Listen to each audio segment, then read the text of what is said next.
নিজে হাতে ভাত খেতে পারতো না খোকা। বলতাম আমি, না থাকলে রে কি করবি বোকা।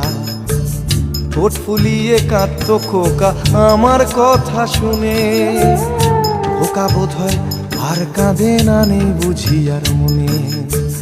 ছোটবেলায় স্বপ্ন দেখে উঠতো খোকা কেঁদে, দুহাত দিয়ে বুকের কাছে রেখে দিতাম বেঁধে। দুহাত আজও খোঁজে, ভুলে যায় যে একদম। আমার ঠিকানা এখন বৃদ্ধাশ্রম।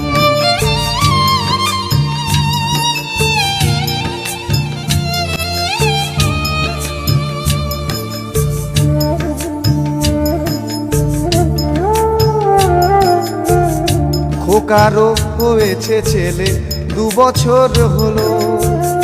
আর তোমার